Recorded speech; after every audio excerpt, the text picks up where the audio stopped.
Welcome sa Dries TV. Kung interesado ka sa ganitong news, huwag kalimutang isubscribe ang ating YouTube channel. Maraming salamat! So ayun, welcome back again sa ating YouTube channel mga kakimpaw, and sa update natin ito ang pag-uusapan natin ay tungkol sa mga importanteng kaganapan kina Kim and syempre kay Paolo Abilino.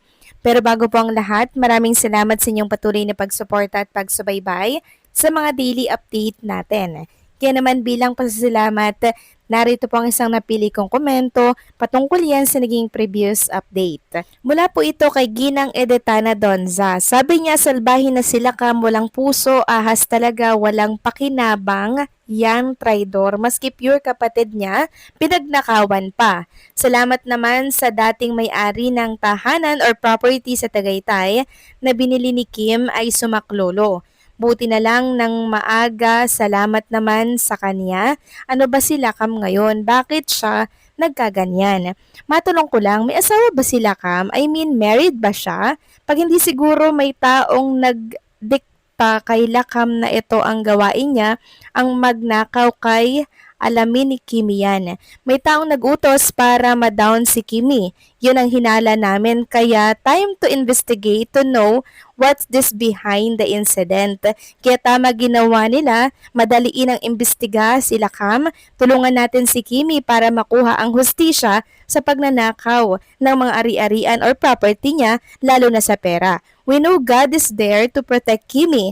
Lord, please help Kim Chu. Hopefully, ang mga salarin ay mag-surrender na. Yes, tama kayo dyan, Ginang Edetana Donza. Isa din po yan sa iniisip ko na baka meron pong involved na tao, kaya ginawa ito ni Ate Lakam. Ito iisip ko lang naman mga kakimpaw, no? About kay Ate Lakam naman mga kakimpaw, wala po ata siyang asawa, wala din po siyang anak, mga kakimpaw. Kaya siguro ganito na lamang din ang ginawa niya kasi wala po siyang mga anak, wala siyang iniisip kundi sarili niya lang. Pero kahit na gano'n na wala siyang asawa or anak, sana naisip niya man lang yung pagod, yung sakripisyo na inalay ni Chinita Princess para po sa pamilya ng mga Chu, 'di ba? Kasi si Kim Chu na po mga kakimpaw ang tumayo na ama at ina ng pamilya nila para magkaroon sila ng magandang buhay individually. 'Di ba? Sana yun lang naisip po ni Ate Lakam. Tapos ngayon, ito yung biggest na masakit na ginawa niya kay Chinita Princess. Grabe mga kakimpaw, no? Sana nga po ay mahuli at managot ang totoong salarin sa pagkaubos po ng pera ni Chinita Princess sa kanyang mga account kasi hindi po deserve ni Chinita Princess ang ganitong sitwasyon. So maraming salamat sa komento, Ginang Edetana Donzal. God bless po sa inyo and mag-iingat kayo palagi. So ito na nga, pag-usapan na natin mga kakimpaw ang mga topic na nakalap natin sa araw na to ng Sabado. At unahin na nga nating pag-usapan ang tungkol dito sa naging statement ni Direk Jojo Sagin sa lahat sa mga Kimpaw fans. Sabi niya, good morning everyone. Thank you God for today. And thank you for watching The Alibi on Prime. Keep on streaming mga B. Ingat and have a great weekend. So natutuwa po ang management, ang Dreamscape, ang Prime Video PH dahil sa init ng pagsuporta na patuloy niyo pong binibigay kay Kim and Paolo Abilino and sa project nila na The Alibi. Grabe kasi yung The Alibi kagabi mga kakimpo, no?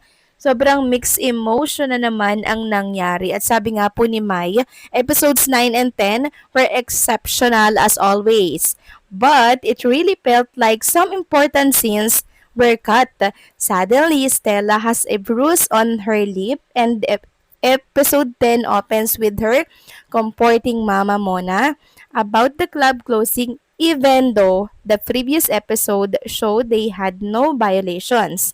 I just felt like there's a disconnect in some parts because of some cuts. So ano kaya yung mga eksenang pinutol mga kakimpaw dito po sa The Alibi? Siguro sa Pre-TV na lang po yun ipapalabas once po na natapos ang The Alibi dito po sa Prime Video PH. Meron po kasi yung mga missing na missing na eksena na hinahanap ng mga manonood. And sabi nga nila baka sa Free TV na lang daw yun ipalabas sa oras na ito ay matapos sa Prime Video PH. Samantalang next topic naman tayo, pag-usapan natin mga kakimpaw ang tungkol nga dito sa Di Alibay.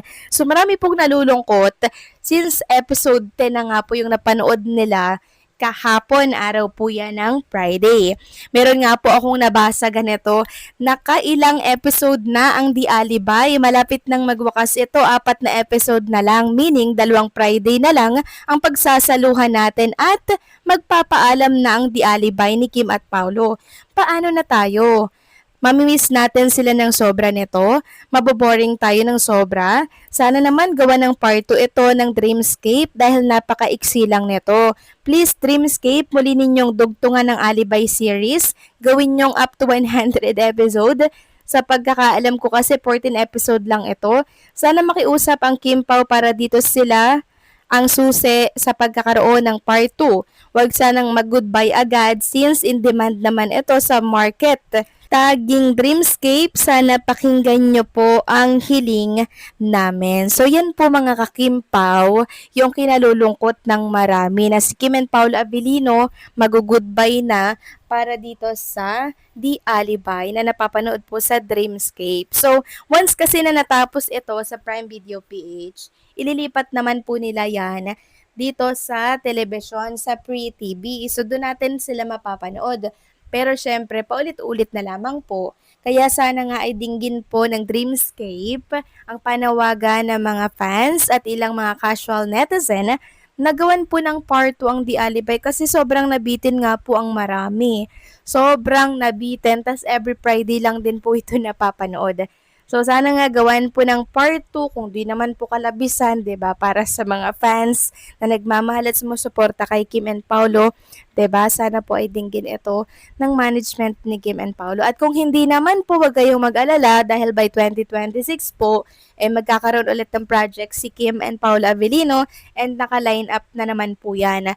Sa ngayon siguro kailangan mo nang magpahinga ni Kim and Paulo Avellino since alam naman natin yung pinagdadaanan po ni Chinita Princess ngayon. Kailangan niya talaga ng pahinga, comfort, and syempre magpapalakas po sa kanya para makapag-isip-isip siya dahil sa laban po na kinakaharap niya ngayon at ng kanyang sister na si Lakam. Sana ay mapagtagumpayan po ni Chinita Princess ang kanyang mga problema ngayon, katulong at kasama po si Paulo Abilino. 'Di ba?